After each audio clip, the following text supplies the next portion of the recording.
Friends, अगर आप अंग्रेजी सीख रहे हैं तो आपको अंग्रेजी में टेंस अवश्य सीखने पड़ते हैं। बिना टेंस के हम ना ही कोई सेंटेंस बना सकते हैं और ना लिखा हुआ सेंटेंस समझ सकते हैं और ना ही सेंटेंस को सही तरीके से बोल सकते हैं। इसलिए इंग्लिश ग्रामर में टेंस की जानकारी होना बहुत ही आवश्यक होता है।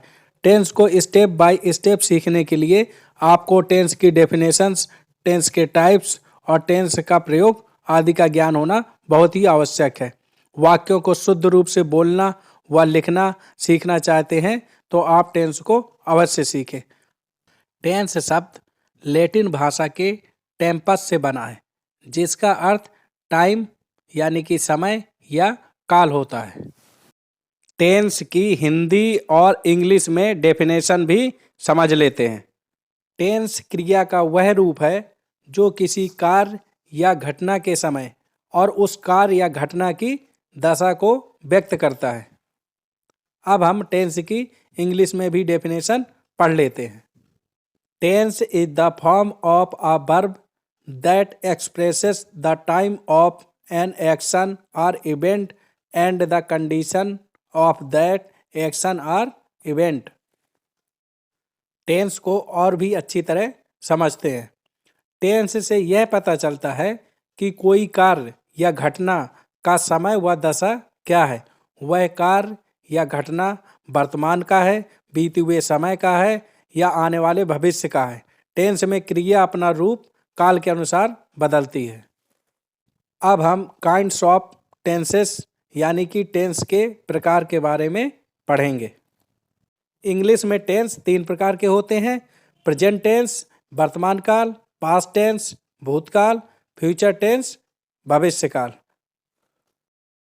टेंस के किसी भी वाक्य में मुख्य रूप से 3 चीज़ें होती हैं जिनको समझना बहुत ज़रूरी है।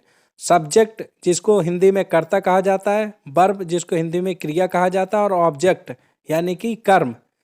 किसी भी वाक्य का ट्रांसलेशन बनाने से पहले वाक्यों में इन तीनों का पहचान करना बहुत ही ज़रूरी है। हम सब्जेक्ट, वर्ब और ऑब्जेक्ट के बारे में समझ लेते हैं। किसी भी वाक्य में सब्जेक्ट वह होता है जिसके बारे में बात कही जा रही हो या वह जो कार्य को करता है।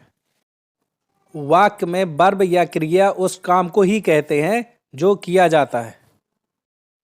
किसी भी वाक्य में ऑब्जेक्ट वह होता है जिस पे कार्य का प्रभाव पड़ता है या जिस पे काम किया जाता है।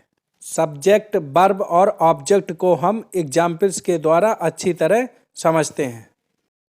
रमेश फल खाता है, रमेश ईट्स फ्रूट्स। इस वाक्य में रमेश सब्जेक्ट है क्योंकि रमेश के बारे में बात हो रही है। रमेश ही काम कर रहा है। खाना वर्ब यानी कि क्रिया है तथा फल ऑब्जेक्ट है। सेकंड एग्जाम्पल देखते हैं। वह बाजार जाता है, he goes to the market. इस वाक्य में वह सब्जेक्ट है, जाना वर्ब है तथा बाजार ऑब्जेक्ट है। राधा पढ़ती है, राधा रीड्स। इस वाक्य में राधा सब्जेक्ट है, पढ़ना वर्ब है तथा ऑब्जेक्ट कुछ भी नहीं है।